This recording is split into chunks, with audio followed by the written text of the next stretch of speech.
Dragons, father and son.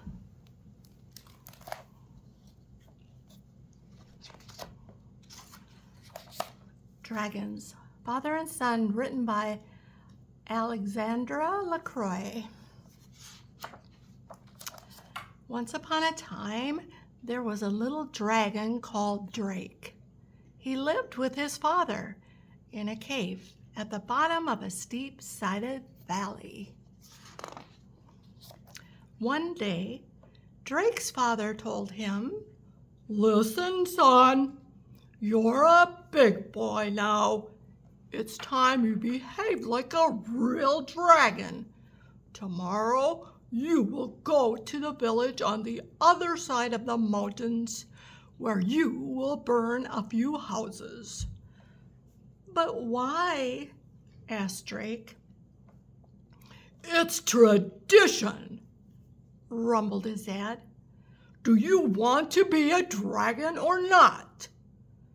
That night, Drake struggled to sleep, tossing and turning in the straw of his cave.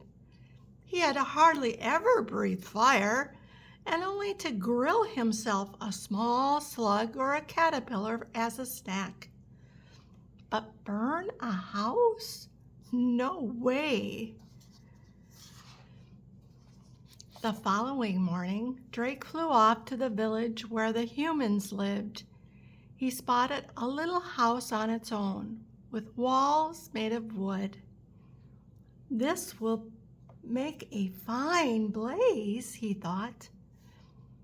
But just as he was taking a deep, deep breath to set the fragile building alight, Drake saw a little boy appear through the front door. "Wow, a dragon!" the child cried out. "Aren't you scared of me?" Drake asked. "No way! I've never seen a dragon before. I'm pleased to see that you really do exist. But do you realize I was about to set your house on fire?" "Burn down my house? Why?" "My dad calls it tradition." I see. And if you don't do what he says, will you be told off?" Drake nodded. The little boy thought for a moment, then announced, "I have an idea. If you want a big blaze, I know just the place." The little boy led Drake to a square building in the center of the village. "Here you go," he said. "You can set these old walls on fire." "But what is this place?" "This is my school," answered the boy a little sheepishly. "I haven't done my homework. If you burn the school down, I'll owe you a favor." "I see," said the dragon, who had never been to school and was not sure he fully understood. Once again, Drake took a deep, deep breath. Smoke was already coming out of his nostrils when a woman appeared on the front steps. It was the teacher. "Wait, young dragon! You can't do that!" she cried. "And why not?" "Because the children who come here every day are your biggest admirers," she answered mischievously. "I read to them about the legends of your renowned ancestors, and they really loved it. They also like to draw dragons. Stay there, I will show you."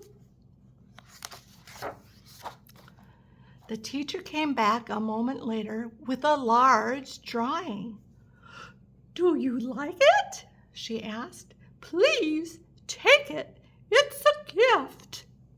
On the drawing, Drake saw a majestic dragon as red as a tomato, with a neck in the shape of an S, and teeth as sharp as an axe. Thank you, that's very kind, but I'm on a mission, the little dragon explained. Yesterday, my dad asked me to burn a house down. The teacher thought about this and said, "Why don't you go to the riverside? There's an abandoned shack there which should do the trick." By the river, Drake did find the shack, sheltered beside a huge rock. For the third time that day, he took a deep, deep breath. He was about to produce a huge spray of fire when an old man sitting nearby on the bank put his fishing rod down and spoke to him. You couldn't have come at a better time," the old man said. "You see, I caught 12 magnificent trouts, but I haven't got a single match. If you help me cook my lunch, I promise you a feast that you won't forget." "Why not?" agreed Drake, who was a little hungry. The fisherman, who kept a few things in the old shack, went inside to look for a bag of coal and a barbecue on wheels. Drake blew over the coal, sparking long flames which roasted the fish. With their feet soaking in the river, they enjoyed a delicious meal. When Drake flew home, the little dragon's father was waiting impatiently for him. "So tell me everything, Drake. What did you do? I hope that you burned down the village." "Well, as it happens, I didn't burn down a single house." "Why not?" cried his father. "Because I didn't want to upset the villagers. They were all really kind to me."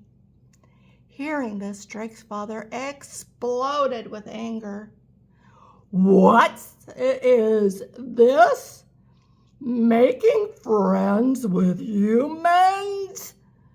What's going to become of us if they no longer fear us?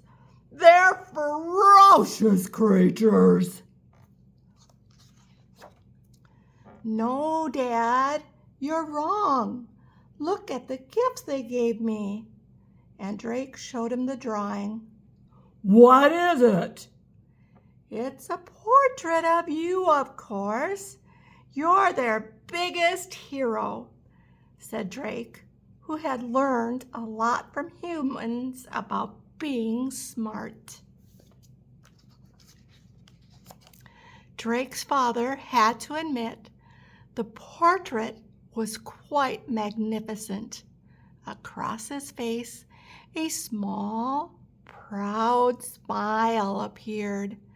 Perhaps it was better to be admired than feared after all.